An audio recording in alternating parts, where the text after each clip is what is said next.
Hello everyone. Today I'm doing a reading of a Google document that was released this year. I'm still trying to get over this weird thing that keeps happening. I don't know why. Ah, it's in Polish. Don't know Poland. Yeah. So the document is about the developer of the game, the lead developer of Pressure. More specifically, the developer of the game Pressure and what he did. I'm trying to get over that. I don't know why. So here's the reading. But content warning. Uh-oh.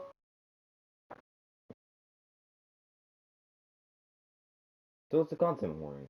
Well, um,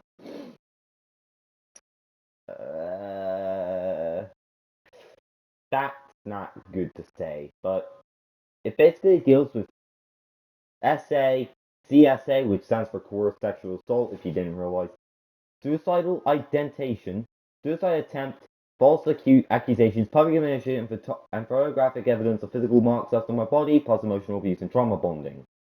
So I'm probably going to read it out. And I'm gonna read it out in its entirety because I can. No, free will exists. I had enough. So, let's read it out. Base description of the following document. This is written from Ren, also no longer Null. I am no longer Null, aka Ren. I quit working on his game due to psychological abuse and being overworked back in the summer of 2025. I was manipulated into believing I was in the wrong for quitting, and it was framed as me forcing him to fire me. I was blocked by the team, exiled from all service, and I was told I was too unstable and a liability to be around. Not long after, he decided that we should reconnect. He befriended me again for his own benefit, conditioned me to not think too much of his physical contact, and took his chances to get me in line with him. On the night of September 3rd, 2025, opposite the day that everything went wrong, in San Jose, California, 2 days before RDC began, Zeal, developer of Pressure on Roblox, sexually assaulted me in my hotel room. I had been crying and he had offered to come to my room for comfort me and hug me. After over an hour of constant crying, I was emotionally exhausted and I blew it out with him. I went limp and nonverbal. I did not consent. He pinned my arms above my head. He did not stop. Dick gulp. Ugh.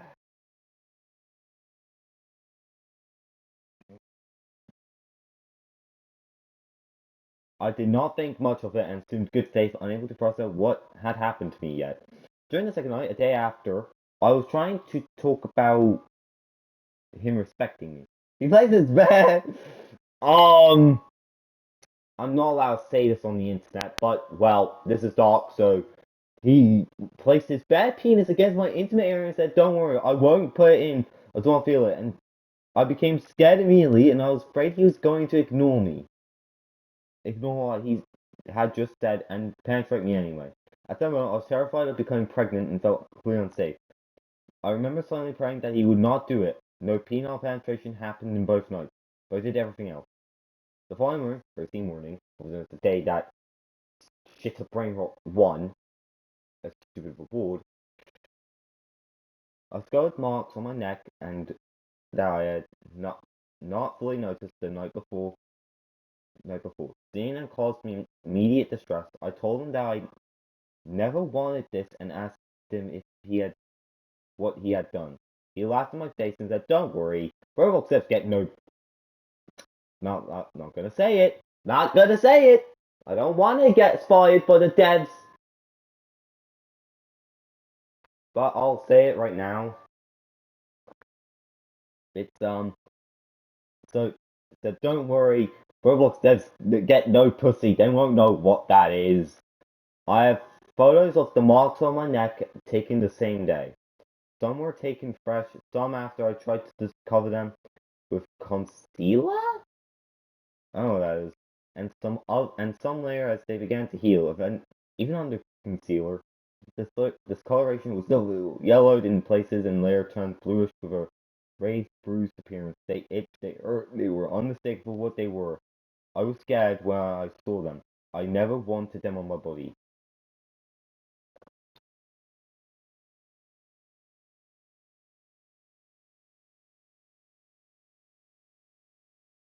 He made fun of my attempt to come forward about it. What followed caused me to attempt suicide on the night of the Roblox Award. Then he reconnected with me again after I survived and went home safely after telling me he never wanted to see me again for further sexting, manipulation, and damage control therapy. Therapy helped me come off, recognize what had done to me, and process everything over the past 6 months. This document is the result of all the healing, processing, and my strength to finally come forward. I will not be scared into silence any further. This document is a record of everything before, during, and after. It contains screenshots and a documented parent behavior in the week leading up to Roblox Developer Conference. It contains a full account of what he did to me. It contains a physical proof of the marks left behind, and it contains what happened after. The members of his team knew what he did. Chose to protect him anyway, and worked to spin the story against me to keep their cash cow safe. I am aware of what's coming forward with something like this means. There will be people who try to scare me into stunts again, people who will be misread or deliberately misrepresent stunts again, people who misread or deliberately misrepresent what I've written here in this document or on social media. People who will try to bait me further after this release, people who will spin the story to protect him, people who will attempt to discredit me, pick apart my words, find loopholes in my account, or use my own pain against me, people who will say I am doing this for attention, for clout, out of bitterness. I have thought all about it. I am not scared of it anymore. None of it changes what happened to me. None of it changes what this document contains. It is ugly.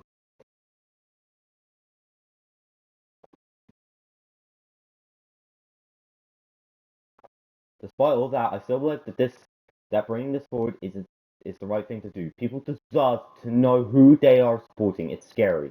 It is one of the hardest things I've ever had to do. I am 22 years old, and I've had a fair share of hurt. And this has been one of the worst things that had ever happened to me in my lifetime. Staying silent only protects him and his accomplices. And I have spent long enough doing that. This is what must be done, and I hope that what I have put together here protects any future victims he already has his eyes on for the next RDC. Preface. This document is part of my healing. It's not a call out.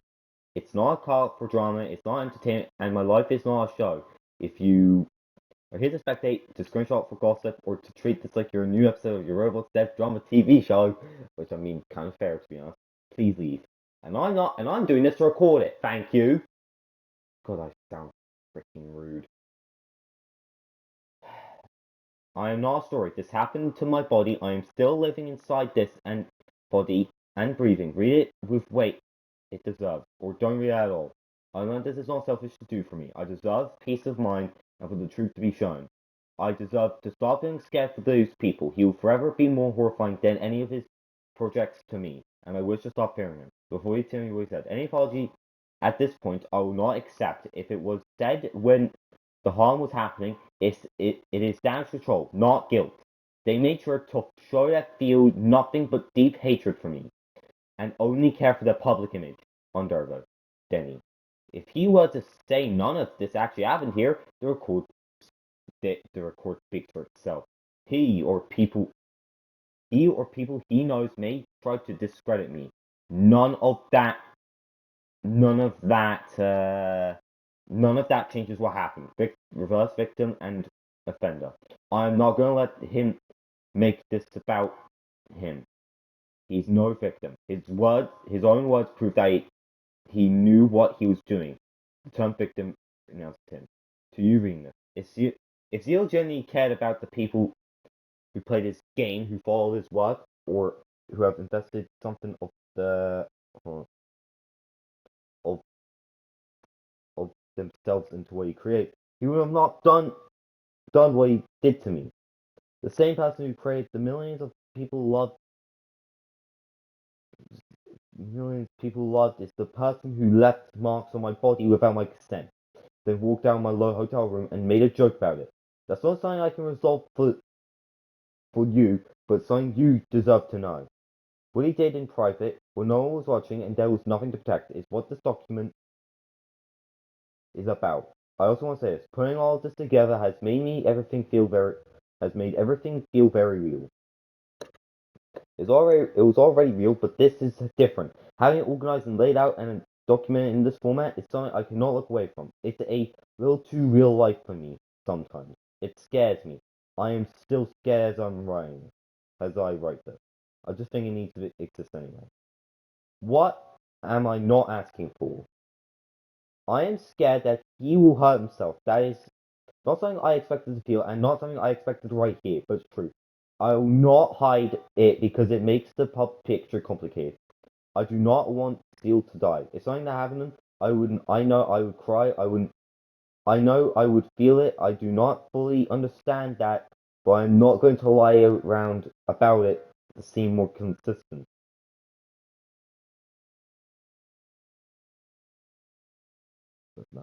I know it might seem strange or even selfish for me to say this. Given that I've attempted to end my own life, but I was saved, I sought help, I am still here. One outcome, I do what he did. I want him to take responsibility. I want him to get help. I hope he does. Sometimes I miss a version of him that I am no longer sure was even real. We were friends for years before any of this, and I find myself going back through those years, wondering why I saw then was always a filtered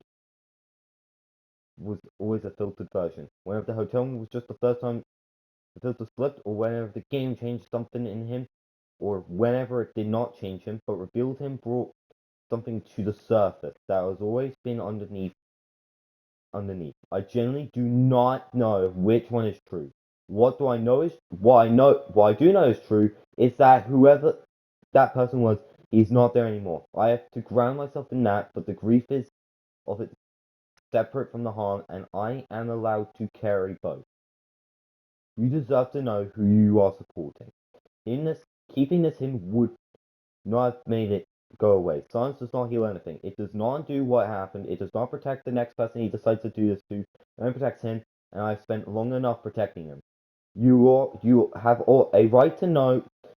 Hold on, let me reread that. You have a right to know who you are giving your time, your attention, and your support to, not the version he performs online, the real one. What you do is with that information is entirely choice, but I refuse to be the re to be but information is entirely your choice. But I refuse to be the reason you've never had the chance to make that choice. That's preemptive mockery. Alright, warning time, part 2. Social assault coming up. What's on? Fly. Go downstairs for that. Sorry for that. Before I even began writing this, he had already tried to stop it. Before I see within a few days, as he was leaving after sexually assaulting me in my own hotel, he said, "Can't wait for the Google Docs in 5 years," in the most obnoxious tone a man can have. If you know him, you know how his voice sounds when he can say obnoxious things. That comment seemed like a joke at first, but feels like it turned out it was a preemptive attempt to make the idea of me coming to feel predictable, pathetic, and unreasonable, since he's always made sure to convince me I was unstable, a liability to be around, and too mentally ill to handle. That I'm crazy, but he's doing God's work tolerating me, and that nobody cared will tolerate me as much as he did. His Google Docs joke was meant to make me feel small before I even thought it through. They keep denying the need for a document. I denied everything until the station wore off, and I started vomiting more, knowing that accepting what happened to me was ugly. The face, fearing the fact that someone I thought was so close to me actually did something so disgusting. My body I see in the mirror every time I take a shower looks like an alien now. I feel ugly, broken, and used now. I feel like I'm a good corpse. My therapist and psychiatrist doing their best to help me through this, and so are my friends. Contacts and power and balance. Who is Zeal? This is part 1 point something, I don't know. Zeal is the creator of Pressure and one of the most played games on Roblox. Damn it, these people are bold.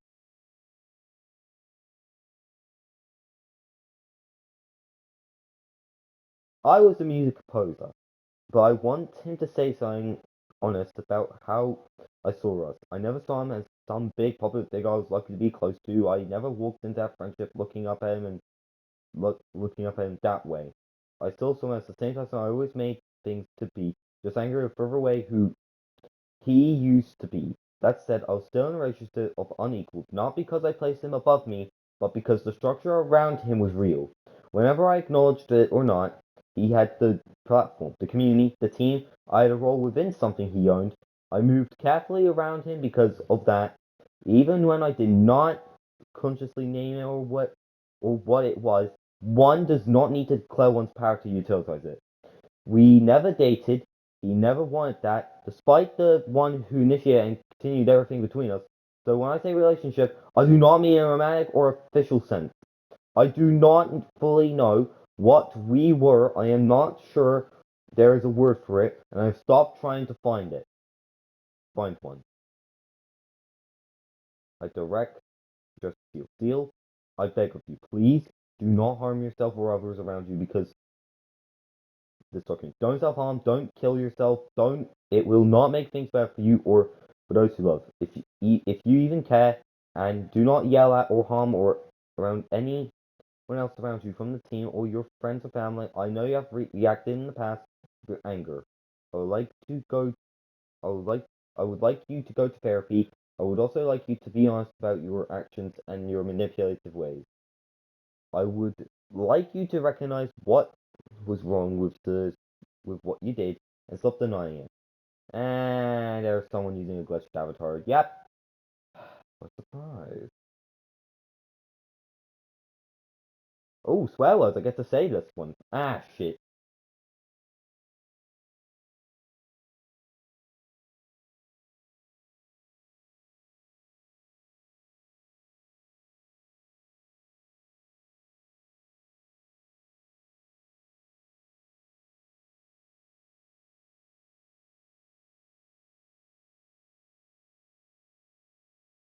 Hold on. What was I? Where was I? Ah, yes. I would like also I would also like you to be honest about your actions and your manipulative ways. I would like you to recognize what was wrong with you and stop denying it. The world does not revolve around you. Just move 6 feet. Oh, there's the problem. Care, love, and hurt. I'm certainly not going to deny that at one point in time I had feelings for him. He had used the Sphinx for his benefit as part of keeping me in an endless cycle of pain. I continued to stay with him and endure this pain because I truly believed that he was capable of changing and trying to be the best version of himself. The fact is, he made that choice not to. Saying that I had feelings for him does not make excuse of what he did. It's it simply shows how much he abused my hope and confidence and my patience. Stockholm Syndrome is a bitch. Cognitive can drive you insane. Before you continue, on September 1st, 2025, Zeal sexually assaulted me. He did not ask, he did not warn me, he did not check if I wanted it. I was crying, exhausted, and non-verbal when it happened. There was no ambiguity. In the pages after this, you're gonna see me sound like someone who wanted to be that. I sound affect affectionated. I don't know how to say that. I'm gonna skip it. I sound willing. I ask him on a date. I tell him I would spend anything. See him again. I go along with an arrangement where he gets to sleep, keep sleeping with me without ever calling it what it was. I need to understand that what was already done to me before those messages were sent. For months, Steele ran a pattern on me. He would warm then vanish. He would pull me in, then go silent. He would make me feel like the most important person in his world, then disappear for days. Every time he came back, I was more grateful. Every time he pulled away, I tried harder. By the time I was in that hotel room, I had been trained to prioritize his comfort for my own safety. The train did not stop after the assault. It got worse.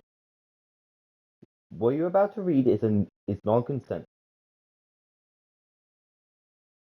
It is what happens when someone has been conditioned over months to believe that the only way to keep a person from leaving is to give them whatever they want. It only happens. How long is this document? Do I have to make 2 parts on this? Oh god, I have to make 2 parts. Oh my god.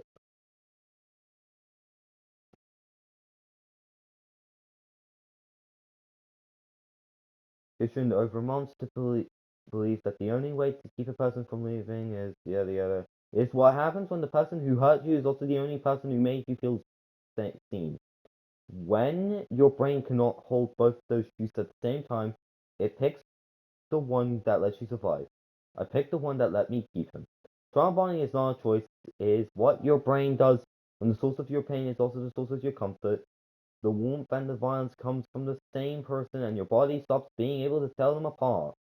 You do not stay because you are stupid. You start because your body hasn't learned that leaving feels like dying. Every apology I made, every boundary I walked back, every time I said it's fine or sure or I don't mind waiting, I was doing exactly what I spent months teaching me to do. I am asking you to hold that while you read what comes next. Alright, this is gonna be the end of part 1, so that's it. Bye.